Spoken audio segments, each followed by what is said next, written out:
Karanlık üçlüdeki kişilik özelliklerine sahip insanların çoğunun ortak özelliği empati yoksunluğudur deniyordu. Ancak yapılan son araştırmalar bunun böyle olmayabileceğini gösteriyor. Yani kişiler hem empatik hem de karanlık kişilik özelliklerine sahip olabiliyor.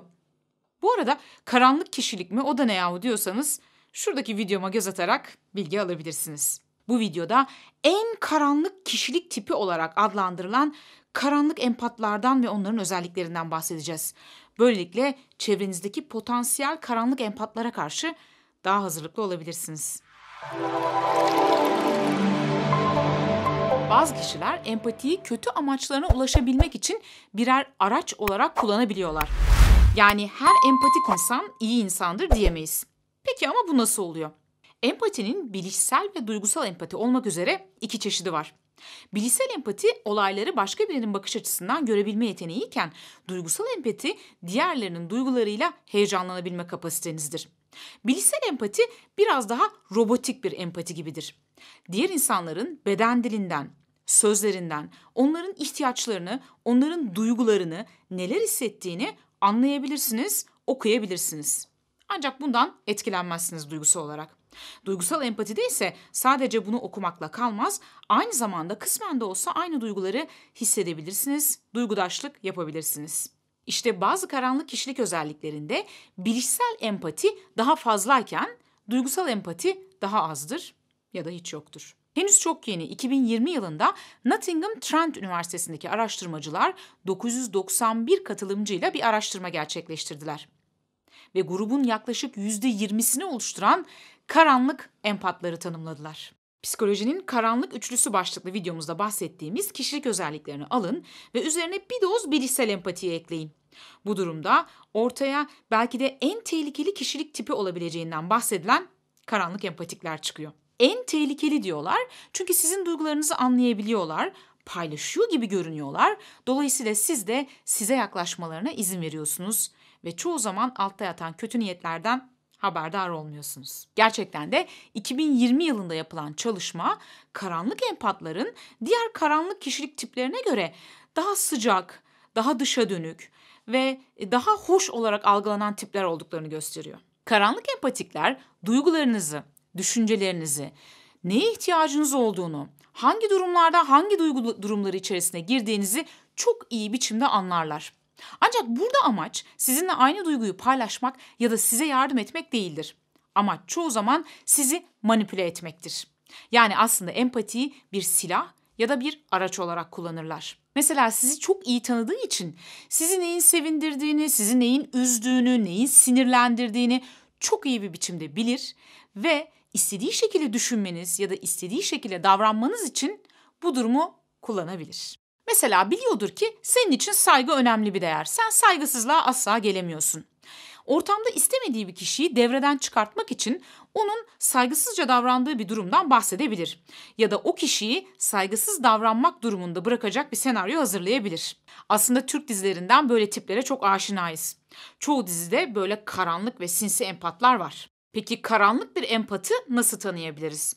Aslında çoğu karanlık kişilik özelliğine sahip bireyler gibi karanlık empatlar da gerçek niyetlerini gizleme konusunda oldukça ustadır. Bu yüzden onları ayırt etmek sıradan bir insan için oldukça zordur. Hatta bu konuda uzman kişiler bile zorlanabilirler. Ne demiştik? Karanlık üçlünün özelliklerine bir doz bilişsel empati eklediğimizde ortaya karanlık empatlar çıkıyor. O zaman şu karanlık üçlünün özelliklerini hızlıca bir hatırlayalım. Neydi? Karanlık üçlünün birinci ayağı narsizmdi. Yani karanlık empatiklerin bir kısmında kendini aşırı beğenme, kibirli olma, bencil olma, diğerlerini önemsememe, kendi amaçları için diğer insanları manipüle etme gibi özellikler olabilir. İkinci ayağımız makyavelcilikti. Yani kendi çıkarı için diğer insanları manipüle etme, diğer insanları istediği şekilde davranma ve düşünme yoluna itme alışkanlığı. Üçüncü özelliğimiz ise psikopatiydi.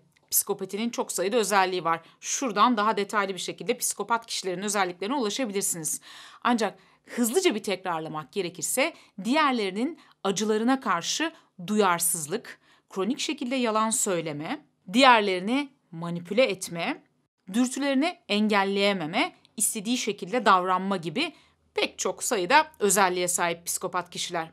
İşte bu özelliklerin üzerine biraz empati eklendiği zaman ortaya maalesef en tehlikeli kişilik tipi çıkıyor. Ancak yine de bir empatı şuralardan tanıyabiliriz. Mesela bir empat size yaklaştığında her ne kadar sizin duygularınızı paylaşıyor gibi gözükse de bir şeyler sizi rahatsız eder.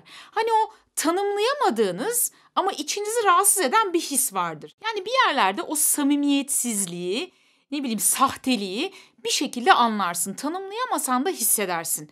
Her şey tamam gibidir, her şey doğru gibidir ama bir şeyler yanlıştır. Sezgisel olarak bunu hissedebilirsin. Karanlık empatikler her ne kadar sizin dostunuzmuş gibi ya da sizin yanınızdaymış gibi gözükseler de alaycı mizahı çok sık şekilde kullanırlar, incitici şakalar yapabilirler. Karşı tarafı iğneleyen, onu küçük gören söylemlerde bulunabilirler. Karanlık empatlar suçluluk duygusunu kullanmayı çok severler. Suçluluk duygusunu kullanarak yani size kendinizi sık sık suçlu hissettirerek istediği şekilde düşünmenizi ya da davranmanızı sağlamaya çalışırlar. Yani suçluluk duygusuyla sizi manipüle etmeye çalışırlar.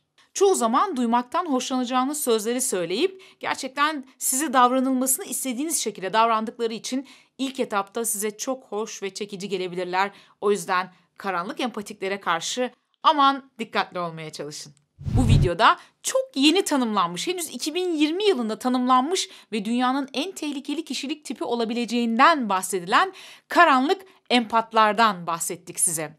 Eğer psikoloji ve kişisel gelişimle ilgili konular ilginizi çekiyorsa kanalımıza abone olmayı unutmayın. Çünkü her hafta psikoloji dünyası ile ilgili yepyeni 2 videoyla sizlerle birlikte oluyoruz. Bildirim zilini açarak bu videolardan haberdar olabilirsiniz.